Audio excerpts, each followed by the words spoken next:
los recuerdos que yo tengo sobre mi papá,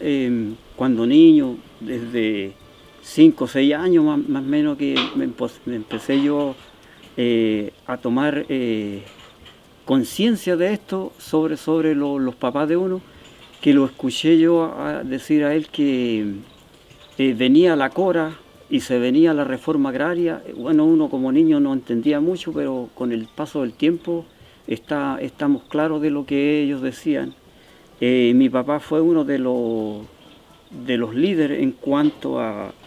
movimiento social, movimiento de lo que era el fondo, ¿no es cierto? Y de lo que fue la Escora en esos años acá en Quilén. Yo lo que le escuchaba a ellos de que cuando ellos se ponían la camiseta, por ejemplo, porque había muchos abusos en esos años, él comentaba, muchos abusos. Los inquilinos, por ejemplo, ellos eran peones, entonces vino la reforma agraria y en esos años se le daba un pedazo de tierra a este tipo de gente para que cultivaran con sus hijos, y esos son los recuerdos que más o menos yo tengo sobre eso. Y lo otro, que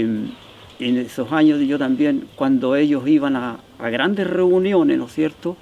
a Salamanca, nosotros nos quedábamos jugando como niños porque éramos 3 hombres y 2 mujeres, de los últimos. Entonces los juntábamos en las tardes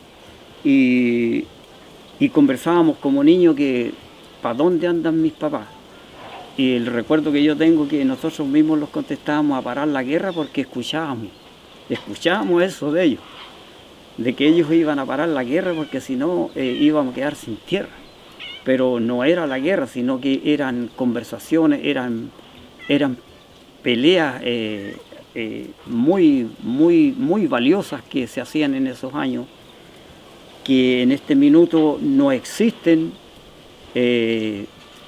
las personas, ¿no es cierto?, para poder dirigir lo que es hoy en día.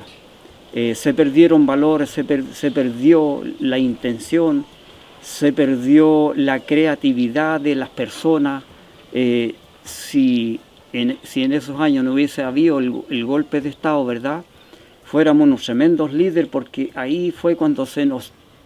a la juventud se truncó, ¿verdad?, se truncó lo que es, se le dio corte, ¿verdad?, a lo que era conocimiento, a lo que era estudio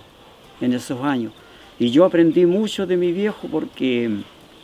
en aquellos años mis papás, nosotros vivimos una pobreza grande.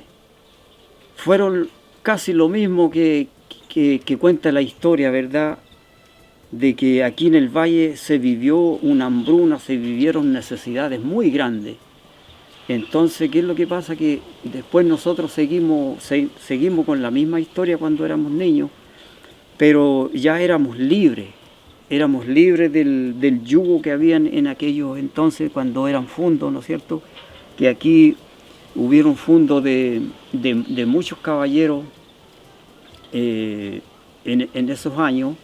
y la verdad es que nosotros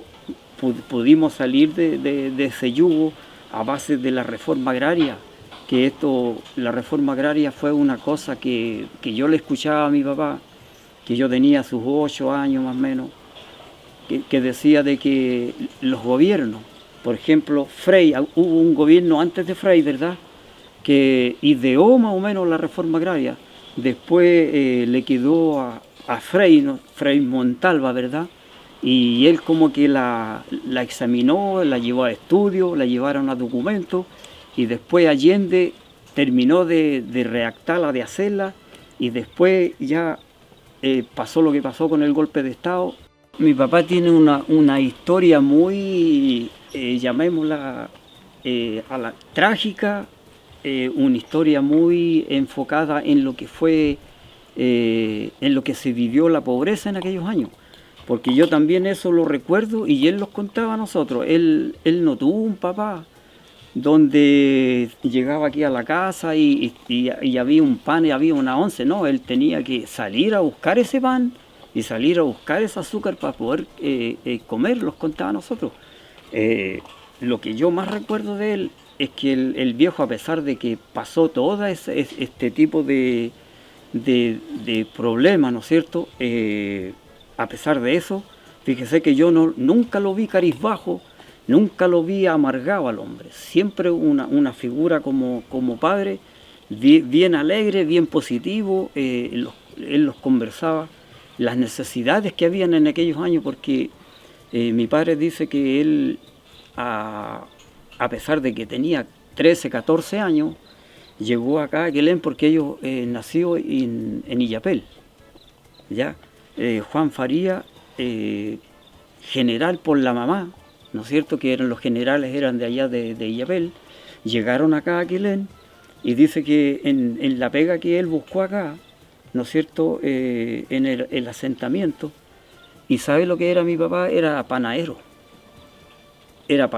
y después aprendió, o sea, en la vida hay que hacer de todo un poco para poder irse desarrollando como persona, porque si no tiene este trabajo, tiene el otro. Él decía que hacían pan con el otro caballero que fue muy amigo mío y me quiso mucho, don Fernando González Ardiles, si no me equivoco el apellido. Estos caballeros, fíjese que, como le digo, y el caso de mi papá, por la pobreza, él dice que dormía en la ceniza caliente que quedaba después de sacar el pan, porque ahí amasaban quintales y quintales de harina, ya sea en la tarde y en la mañana, a las 5 de la mañana. Entonces el hombre fue muy creativo, yo creo que a base, porque uno dice, la necesidad hace el progreso, ¿verdad? Y a base de eso despierta como la mente, y yo creo que justamente lo que él hacía, ¿no es cierto?, se enfocaba en eso. Si yo tengo que comer mañana, tengo que ver cómo hago para poder liberarme de eso. Entonces él fue con esa creatividad, después fue en esos años dirigente de acá del Fundo, que tiene en el año 68, si no me equivoco, años 68, 70, donde el Fundo fue bastante grande, donde en aquellos años se traía todo el material de afuera en los camiones, ¿verdad? Y todos estos potreros que hay aquí para arriba se sembraba mucho trigo. Y ahí andaban los dirigentes, porque en la mañana con el toque de campana llegaba toda la gente allá, y de allá ellos lo distribuían por distintos potreros aquí, porque ahí tenemos el potrero El Brunino, tenemos el potrero La Peste, tenemos el Calabozo allá arriba, tenemos el potrero Las Higueras, tenemos el Maitén, y aquí ellos circulaban en esos entonces el sistema que ellos tenían para poder construir un comité bien formado y a la vez hacer de la misma gente los cultivos. Pero para eso ellos tenían que hacer reuniones entre ellos y ir matizando lo que es la fuerza en el campo. Y lo bonito que tenía mi papá, que a nosotros nunca jamás, yo tengo muy buenos recuerdos, nunca jamás los pegó por ninguna cosa. Así que el hombre de salir de esa pobreza fue un hombre muy capaz de las cosas,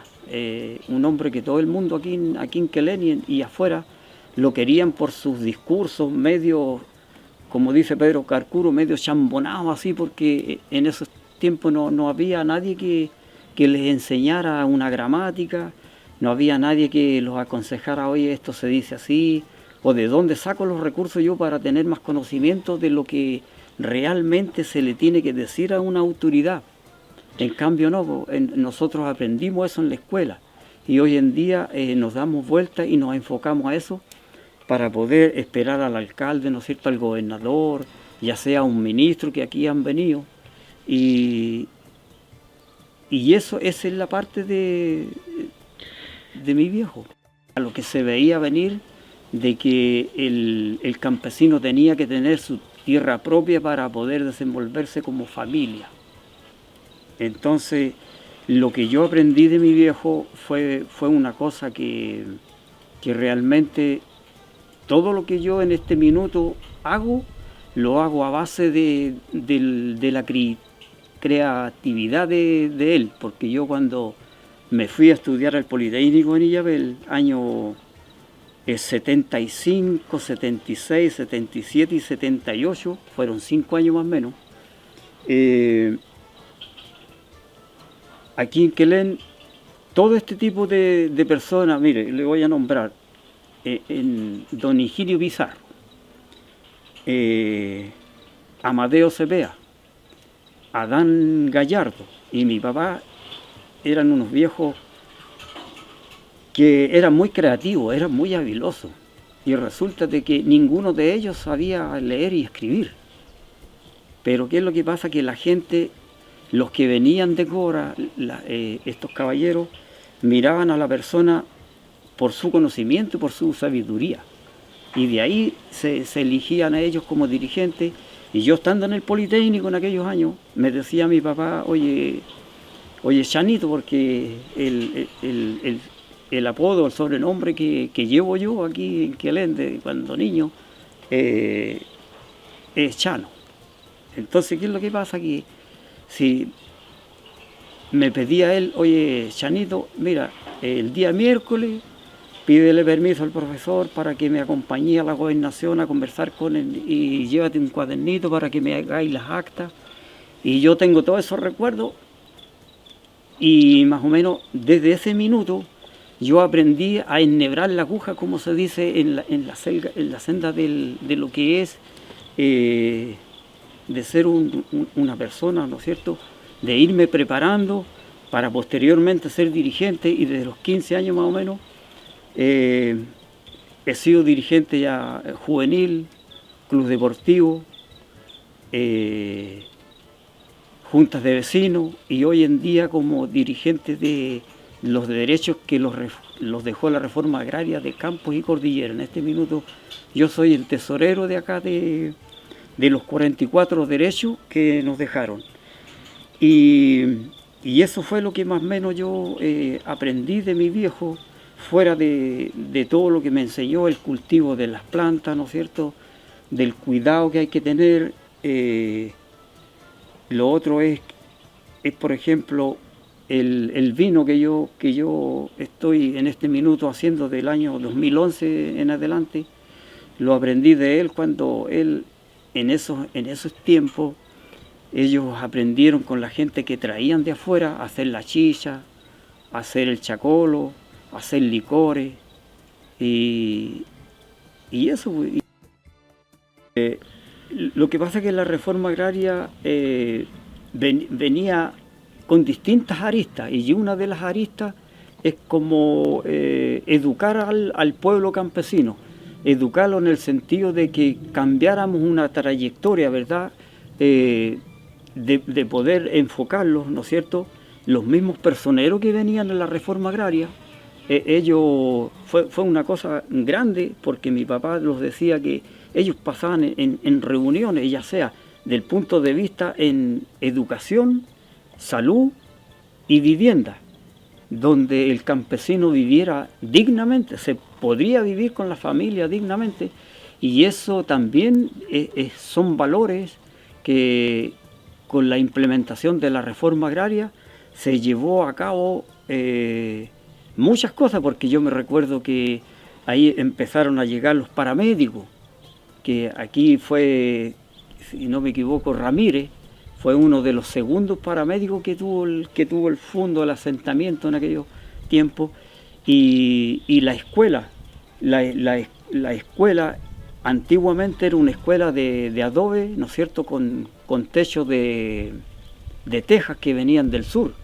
y después se hizo esa escuela que son paneles, ¿verdad?, que se van uniendo, soldadura con fierro, techo de zinc. Entonces, para educar y cambiarle un grado de 360, ¿no es cierto?, hacia la juventud, hacia los niños.